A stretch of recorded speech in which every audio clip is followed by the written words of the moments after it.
नमस्कार दोस्तों, आप सभी का स्वागत है हमारे YouTube चैनल एग्जाम नॉलेज। तो चलिए फिर आज हम शुरुआत करते हैं। आज का जो क्लास है वो है करंट अफेयर, यानी कि 28 अप्रैल 2026 की जो करंट अफेयर की जो क्लास है वो आज क्लास है। ठीक है, तो यानी कि अभी तक हमने 27 अप्रैल तक जो हमारी करंट अफेयर की जो क्लासेस थी वो फाइनली कंप्लीट हो चुकी, और करंट की जो क्लासेस है उस पर आप लोगों का बहुत ही स्नेहपूर्वक प्यार और अच्छा रिव्यू देखने को मिल रहा है। तो चलिए हम देखते हैं कि आज का जो पहला करंट अफेयर है, यानी कि अप्रैल 2026 में नास्कॉम के नए अध्यक्ष। ठीक है, अप्रैल 2026 के नास्कॉम के नए अध्यक्ष यानी कि चेयरपर्सन के रूप में किसे नियुक्त किया गया। ठीक है, यानी कि जो नास्कॉम के जो नए अध्यक्ष हैं यानी कि चेयरपर्सन जो हैं वो चेयरपर्सन के रूप में किसे नियुक्त किया गया। ठीक है, अब इसमें हम देखते हैं कि 4 ऑप्शन है। एक है राजेश नंबियार, सिंधु गंगाधरन, श्रीकांत बेलकम कन्नी, अनंत महेश्वरी। ये 4 ऑप्शन है। तो अगर हम देखें इसका सही आंसर होगा वो होगा ऑप्शन नंबर बी, यानी कि जो नास्कॉम के जो नए अध्यक्ष के रूप में जो नियुक्त किए गए हैं वो हैं सिंधु गंगाधरन। ठीक है, सिंधु गंगाधरन जो हैं वो नास्कॉम के नए अध्यक्ष के रूप में उनकी नियुक्ति हुई है।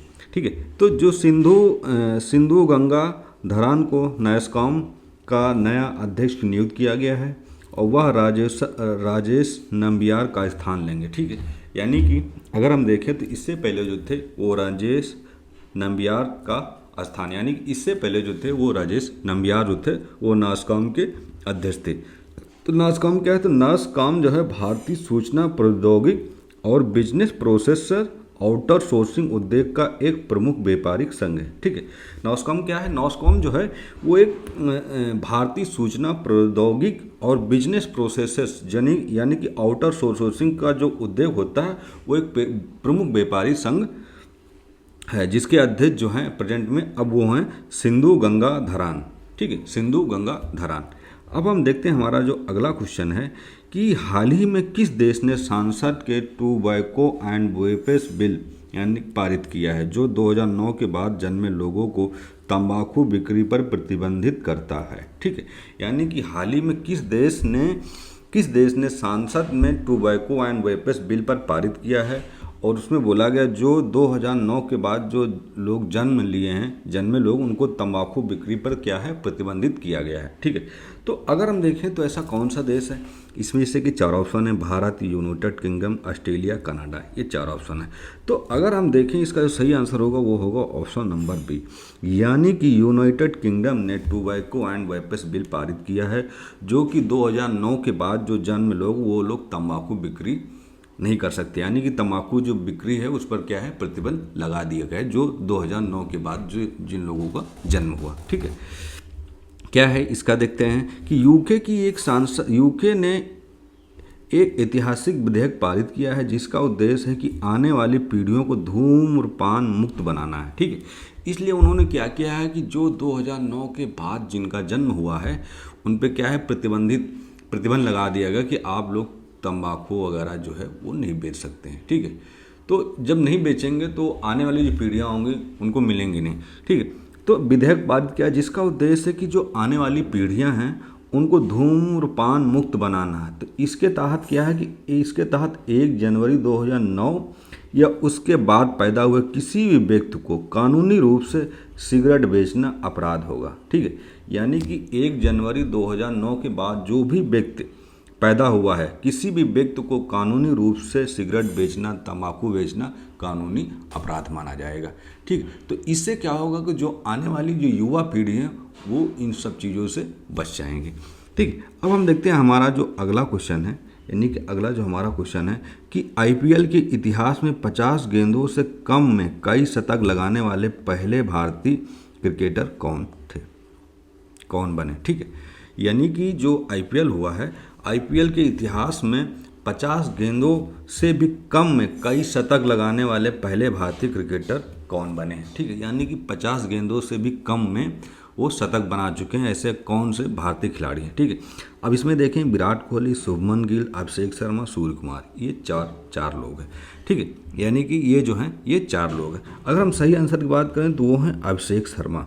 ठीक है, यानी कि आईपीएल के इतिहास में 50 गेंदों से भी कम में अभिषेक शर्मा ने क्या है कई शतक मार चुके हैं। ठीक है, अगर हम बात करते हैं तो वो ये जो हैं ये हैं युवा बल्लेबाज अभिषेक शर्मा ने आईपीएल 2026 में अपनी आक्रामक बल्लेबाजी से एक नया रिकॉर्ड बनाया है। वह 50 गेंदों से भी कम में कई शतक जड़ने वाले जो हैं वो पहले भारतीय खिलाड़ी बन गए। ठीक है, यानी कि 50 गेंदों से भी कम में कई बार वो शतक मार चुके हैं, तो वो क्या है कि पहले भारतीय खिलाड़ी बन गए हैं। ठीक है, अब हम देखते हैं हमारा जो अगला क्वेश्चन है, यानी कि भारतीय उष्णकटिबंधीय मौसम विज्ञान संस्थान, कौन सा?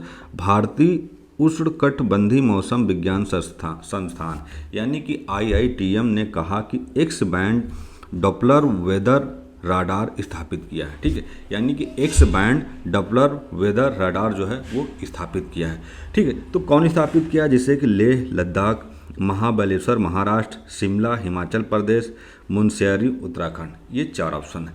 तो अगर हम देखें इसका जो सही आंसर होगा वो होगा ऑप्शन नंबर बी, यानी कि जो IITM ने कहा कि X band Doppler weather radar जो स्थापित किया है वो किया है महाबलेश्वर, यानी कि महाराष्ट्र में जो है, महाराष्ट्र ने महाबलेश्वर में क्या किया है, IITM ने X band Doppler weather radar को क्या किया है, स्थापित किया है।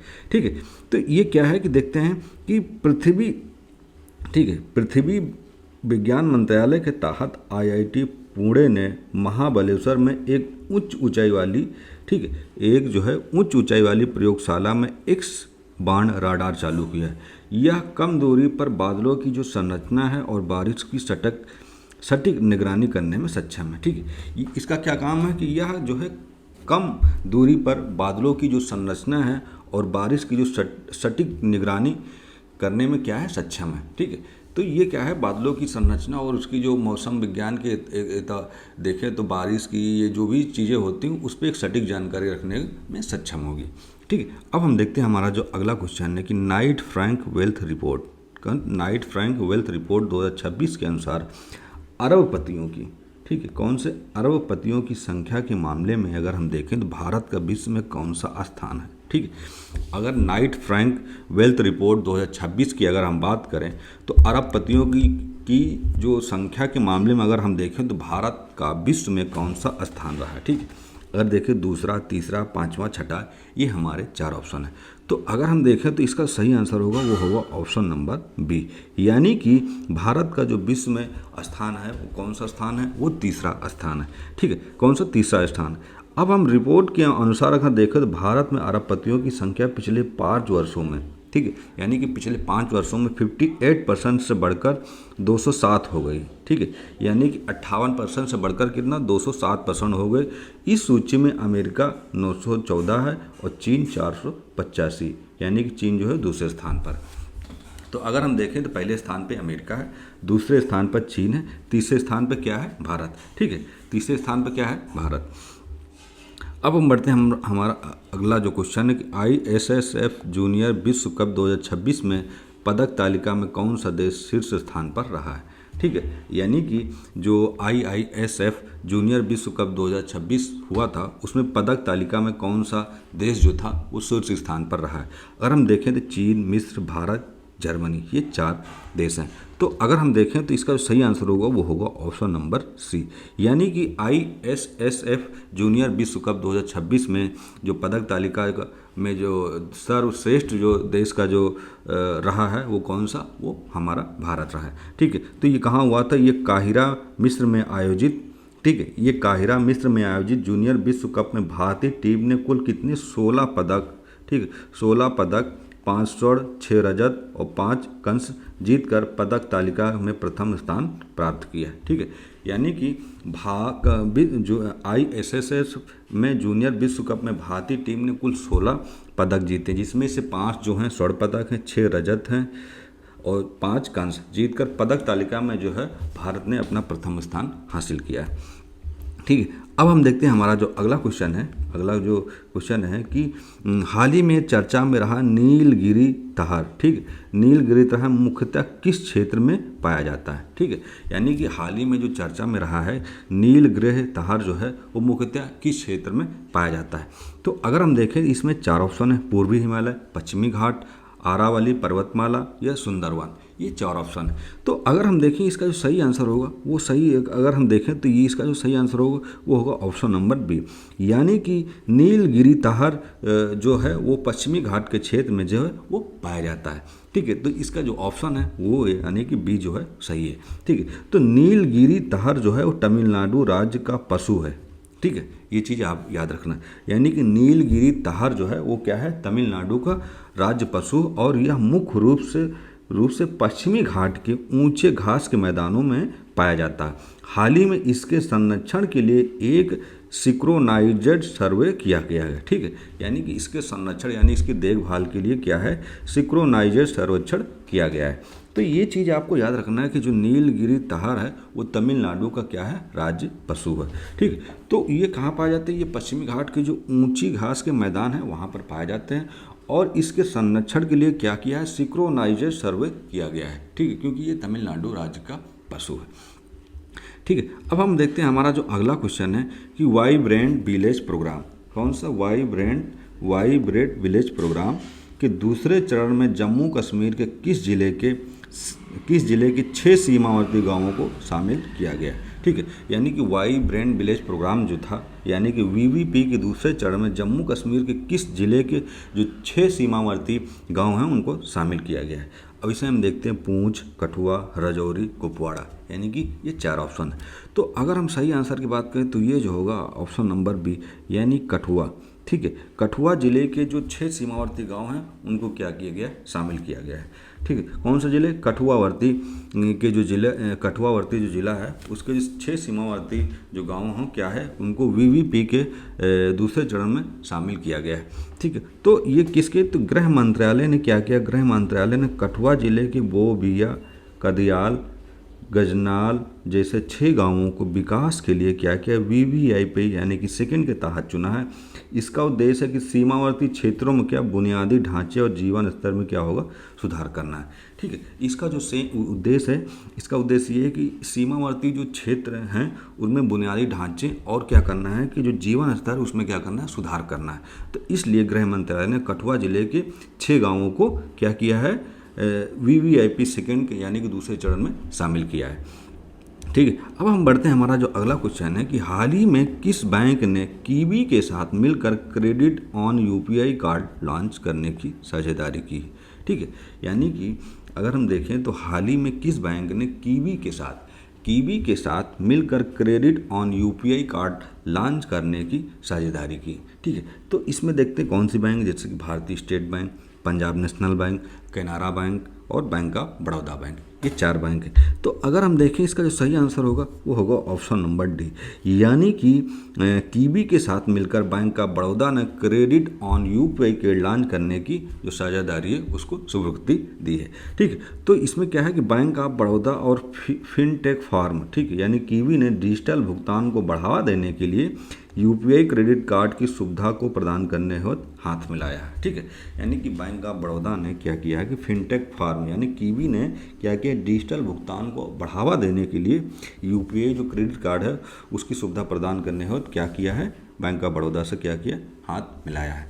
ठीक है, तो आज का जो हमारा करंट का जो टॉपिक था, यानी कि ये 9 क्वेश्चन, अभी एक लास्ट क्वेश्चन बाकी है। ठीक है, तो अगला जो क्वेश्चन है कि नीति आयोग यानी कि डीपीआई 2047 रिपोर्ट से किस चीज़ से संबंधित है। ठीक है, यानी कि नीति आयोग की जो डीपीआई 2047 रिपोर्ट है वो किस चीज़ से संबंधित मानी जाती है। देखिए, रक्षा उत्पादन, डिजिटल पब्लिक इंफ्रास्ट्रक्चर, कृषि निर्यात या अंतरिक्ष अनुसंधान।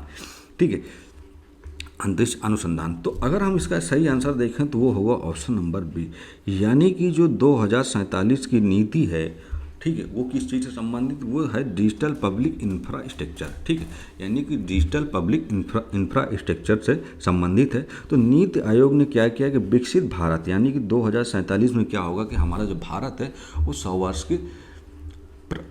वर्ष की अवधि में पहुंच जाएगा। ठीक है, यानी कि 100 वर्ष की प्राप्ति में रहेगा। तो एक जो रहेगा वो उसके लक्ष्य को प्राप्त करने के लिए क्या किया कि डिजिटल जो सार्वजनिक बुनियादी ढांचे यानी डीपीआई के रोड मैप पर एक रिपोर्ट जारी की है, जिसमें क्या कि डीपीआई 2.0 और 3.0 के चरणों का क्या है, सुझाव दिया गया है। ठीक है, यानी कि डीपीआई के रोड मैप पर एक रिपोर्ट जारी की जो डीपीआई 2.0 यानी कि और डीपीआई 3.0 के चरणों को क्या किया, सुझाव दिया गया है। ठीक है, तो यानी कि 2047 जो है वो डिजिटल पब्लिक इंफ्रास्ट्रक्चर को बढ़ावा देने के लिए क्या किया गया है कि डीपीआई को रोड मैप पर बनाने का जो निर्णय लिया गया है वो किया गया है। ठीक है, तो आज का जो हमारा करंट का जो टॉपिक था, यानी कि 28 अप्रैल का जो करंट अफेयर का जो टॉपिक था वो पूर्णतः आज कंप्लीट हुआ है। ठीक है, तो आप लोगों से एक ही निवेदन है कि प्लीज़ आप लोग हमारे चैनल को लाइक करिए, सब्सक्राइब करिए, कमेंट करिए और फीडबैक देखिए कि आज का जो हमारा करंट का जो टॉपिक था वो आज का करंट अफेयर के जो क्वेश्चन थे वो आपके एग्जाम के लिए कितना महत्वपूर्ण है, प्लीज़ आप लोग कमेंट करके बताइए। फिर हम मिलेंगे अगली वीडियो के साथ। जय हिंद, जय भारत।